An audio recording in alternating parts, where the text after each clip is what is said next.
Hello, my name is Ana Doak and welcome to Nanay Anay.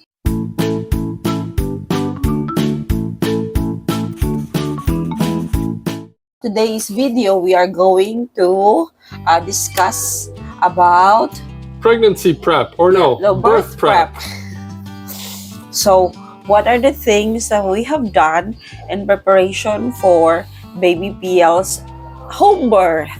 So, yeah, we have done so many out nesting. So I actually have a huge list. I mean, I put together a birth webinar. I have a whole class, a series of 3 different webinars designed to teach men how to get ready for birth. And so I have a huge number of resources on that topic. But today we're just going to be talking about some real simple, practical things we do this birth, right? The different things we did this time around to get ready, because it's actually not that complicated to get ready for birth. It doesn't have to be. Then again, your list could be 50 or 100 items long, depending on what it is you're trying to get done, or and your needs. What are your needs, or what are your expectations, and where you are located. You know, like, okay, so well, for us, you know, like again, where you're located, where we live right now, we don't have much access to the food that the children and Alex would normally eat. So it would involve a really you have to plan out if you need to buy cheddar cheese. So it's like, you know, a big planning and advance, you know. And that's the first item, grocery shopping. Yes, big grocery shopping. So we did local, I did go to Bisado Grand grocery shopping with I believe the 4 oldest. I went with the 4 oldest, you know, and then, no, I went with the 4 oldest grocery shopping locally. So there are stuff that we're able to buy locally. But then the other things that we have to order from SNR, again, I asked my SNR lady, Gressa, to buy stuff for us, like cheddar cheese, ground beef, you know, because we can't buy ground beef here anymore. SNR is 4 hours drive one way to get to the SNR store. That's a full. It's kind of like a Costco. Yeah, we used to go there, you know, before my birth. Yeah, in person. Oh, we went there like half a dozen times? Yeah. But we always make sure to go there before my due date, you know, in the past, you know, so we stock up on food there and we spend money. It was a big deal making that trip. That was, we used to try to make it in one day. Yes. We'd leave at like 4 a.m. We leave at sooner. We leave at like 12, 2 or 3. Yeah, we drive in the middle of the night. We'd arrive there at like 7 or 8 a.m. Right when the stores are open, and then we'd come back the same day. This is what we used to do. You know, the first time we'd head back home, we'd leave at like 3 p.m. or 4 p.m. and drive 4 hours. Actually, on the return trip, it always took a whole lot longer because of the traffic. So it was usually like a 5-hour drive, and we get back at like 8 or 9 o'clock at night, and that's incredibly grueling. Yeah, you know, that's like a 20-hour day. Yes, it was really crazy. And you know, 12 of those hours I'm in the car, right, driving through Davao traffic. So it was not good. But then we started changing our routine to where we would spend the night in Davao. Anyway, I'm going on and on. Yeah, but then we found this pasabay. We call it pasabay. So it's now very convenient. Whatever I need from SNR, I would just message her, or not just SNR, like whatever I need from Davao, and I would just give her the list, and she would buy it for us. It's kind of like a third-party courier that will just do this for a lot of other people who don't want to go to Davao themselves. Yes. She'll make the trip, mark up items, or charge a fee, or whatever the business model is. And they'll do that for us, so it's real convenient. Yeah, and then some things that we cannot find, like some food items that we cannot find both, you know, those 2 options, I order them online. Like, you know, buying almond flour, flaxseed, chia seeds, you know, those I order those online, and I usually stock up on those because I usually make protein bars or lactation cookies. So I could have stock up on those heavy on protein and fats for food that I would be needing during that breastfeeding journey, you know, and I like those so much. And next, another thing that I asked him was, I really wanted a couch or like well, ideally I wanted a glider for this room where I'm gonna be staying most of the time breastfeeding the baby. But then we couldn't find any glide. I mean, we A did. glider's like a rocking chair. Yeah, Yeah. for nursing, a Yeah. glider with an ottoman, and I found one, but it cost like five. No, what's $2,000. Yeah, $2,000 US. Yes. So it's like, okay, nope, nope, nope, nope. That's too much, for a glider. And so I ended up just shopping locally, for a single chair, and we ended up buying a set. So the one that we're sitting right now, that's one of the chairs in that set. Here we are, taking a look at different couches for Nanai's upcoming baby. She likes the color on this one. It will go perfectly well in our bedroom. Yes, yes indeed. It's gray and white. And the shape is such that she can lift up her legs and kind of sit cross-legged. A lot of these other solo chairs have armrests that are constrictive, and she can't get her legs up on it. Things like this are too big, so that's just about the right size. We can fit that in our bedroom. Yeah, yep. And then we got some extra. They only sell these things as sets, so you got a small little one over here and a bigger one. We could throw those in the living room. We always need more furniture in the living room, so. And another thing I asked was I wanted to reupholster our couch that's in the living room. We had an existing sofa set that was all rotten, nasty, needed to be reupholstered. So we did that as well. Yeah, and it was like really cheap to reupholster that old set. And so so I'm glad that I have this very comfortable spot here where I could sit. Yeah. And then, of course, birth preparation. That's my chore, and I love doing laundry. I know other moms would freak out. What? She loves doing laundry. I love doing laundry. That's like my favorite chore. Yeah, that is my favorite chore. I love work. Yeah, I've always wanted you to like delegate that. And I did. A little bit. Yeah, I did, because I know I just have to accept the fact that I have to recover and I can't stress myself about laundry. And so we did some laundry management things in preparation for the birth. What did we do, Tai? We put labels on the baskets. We bought 8 new laundry baskets, first of all, nice tall white laundry baskets. And then she also put together images that we printed out on tarpaulin. What they call tarpaulin here. But it's a vinyl. It's like a canvas, vinyl canvas material, something you might make a sign out of. Yeah. So we had that these images and the labels printed on this canvas material, and then she taped it to the bag, basket. The baskets, the laundry baskets. So it's easier for the children to identify things. So we still have some work there. Yeah. Because there's like 6 or 7 items that belong in each basket, and there's only one word on each basket. So we need to add some more description there. Although I already talked to the children about that, but we might have to talk again about it. When I asked them about it, when we discussed about it, I was asking for confirmation. They were like, good, but then the little ones were not really paying attention. When we did that one, it was really the little ones, who... And if you only use the laundry baskets once a week, not everybody puts away laundry every day, so you can forget. So it's nice to have a little reminder there.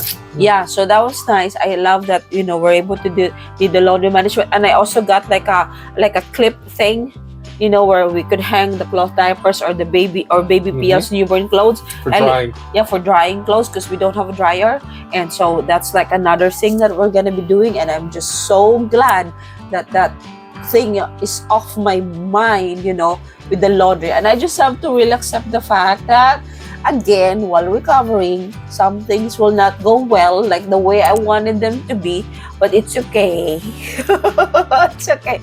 That was one thing that was really like super heavy on my mind way before, but now I'm able to let go about what's going to happen with the laundry. Yeah. Okay. Antenatal. And the next, antenatal. I shouldn't say I always, but for most part, I do this one. There's this Polygene block birth junkie, kind of like herbal antenatal herbal supplements that I drink. Hello. So one of the many things I do in preparation for my birth is this drinking these antenatal supplements. I've been drinking this for a while. I mean, not for a while. No. like usually when I hit 35 weeks gestation, I would start drinking this. And so now I'm on a 38th week. So now I'm drinking 3 capsules 3 times a day. And what this does is like it really helps you prepare for the birth, and you know, prepare your belly, and it also helps with the bleeding afterwards. It also helps with the labor. And yeah, so it the cap this thing are just herbs, you know, so it's like a herbal formula. So what's in it are squaw vine, blue cohosh, blessed diesel, red raspberry leaf, false unicorn, motherwort, wild ginger, lobelia wild yam, and bayberry root bark. So it really helps with the preparation of your body for the childbirth. And ever since I've been drinking this, it really like helps my body prepare for the childbirth. So that's really one thing I like about it. Anyway, so that's just another thing I do in preparation for my home birth. But this time it was a challenge because we ended up ordering 3 times with this thing. Yeah. First, it was shipped to your mom, and Yeah. we thought that mom would got it and put it in a balikbayan box. We ordered it in January, and then it was sent to mom's old address. Oh, it was sent boy. to Milton instead of West Bend. Yeah, So yeah. that shipping was gone. But before that thing, we were calculating if will it make it here in May. La la la la la la. So we ordered another one, and it was shipped directly to the Philippines. Yeah, we did the international shipping Yeah. with their website, and they sent it, and they gave us And- the tracking information and everything, but it just took an eternity Yes, to 'cause- arrive here. Yes, but then before the thing arrived, we were like wondering where is it in the mail. So we ended up ordering again another one and crossing our finger that shipping cart is doing okay now. Yeah. Shipping cart's new Oregon location was just a hot mess for about 3 to 6 months. Yes. But they finally got it squared away. Yeah, and that's the one that I'm drinking right now. And so while I was already drinking, you know, this one from the shipping cart, you know, courier, finally the one that was sent through the post office finally showed up. So in case you need some antenatal, We've got I got a extra. spare bag. Yeah. Or maybe we can use that for the next baby. Oh my. Too soon. Another thing I did was I ordered new sets of clothes for baby PL because Oh my I have no idea what happened to the clothes I have in the past. Maybe because we got flooded, so I really don't know what happened to them. I know you asked Rex to clean up, and I couldn't find it anymore. Didn't you buy I got 100 diapers? cloth You did. diapers. You bought 100 cloth diapers. You could throw them away every day. That's too many. Well, I wanted to go back to cloth diapers again with baby PL, you know. And my cloth diapers in the past, they went really ratty. They were still from Elihu. You know, I have this cloth diaper since Elihu's. And so I think it's about time to get new sets. Well, you should save those. Those are like heirlooms.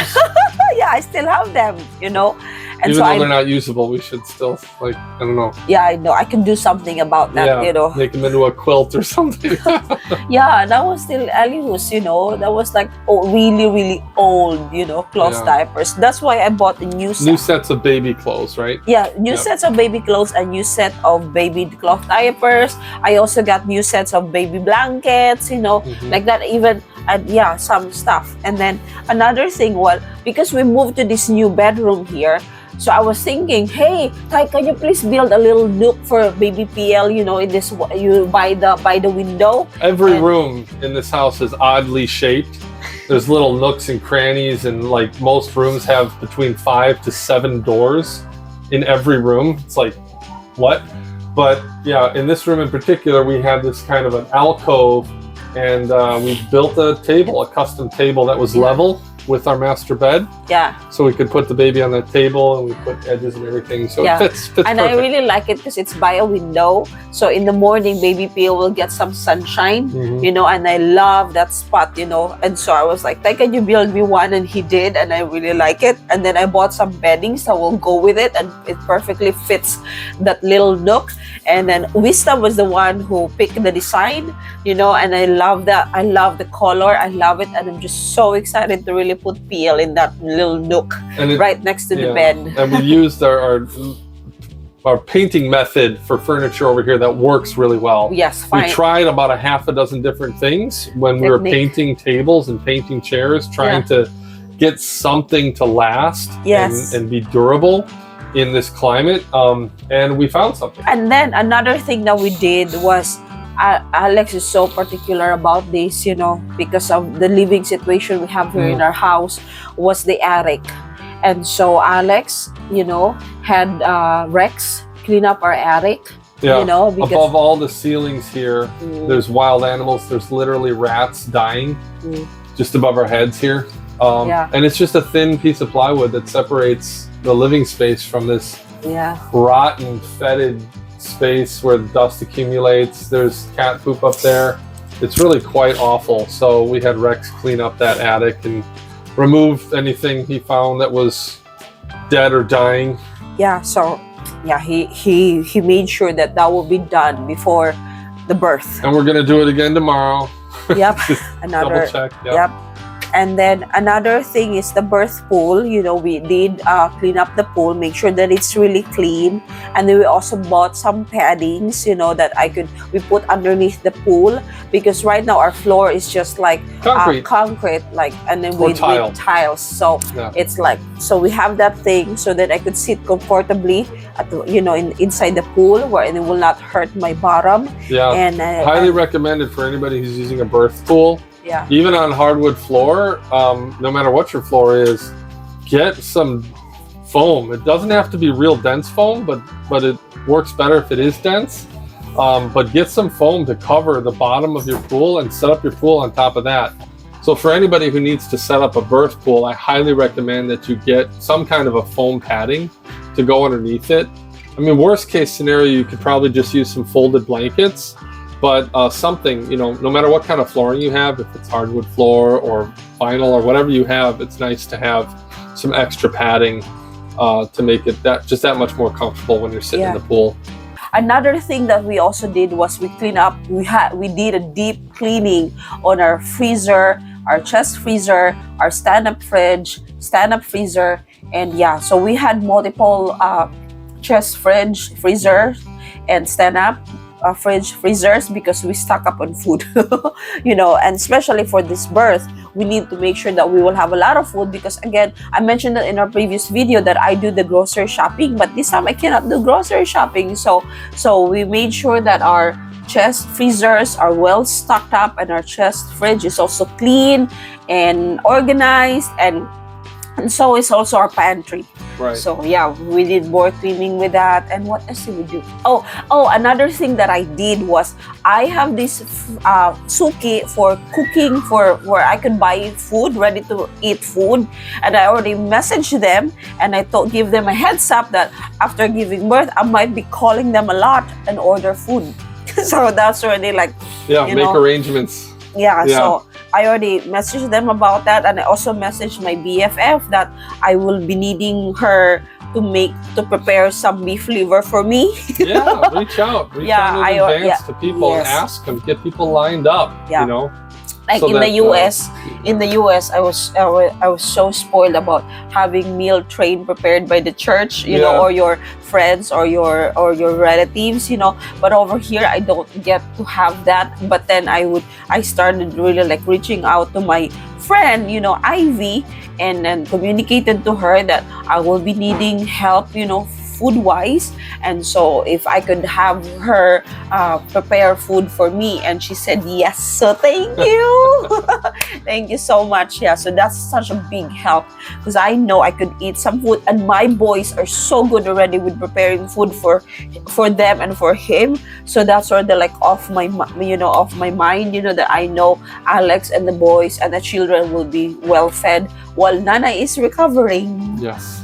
Yeah, so that's it. So I hope this give you insights, on what food you can do, or what preparation can you do before giving birth, at home. And then we will do another series again, sit down why we chose home birth. So that will be the different video. Anyway, guys, thank you so much. I hope you like this video. Hit the like button. Don't forget to subscribe and hit the notification bell so you'll be updated of our videos here at Nanay and I. Thank you, guys. Bye-bye. Bye-bye.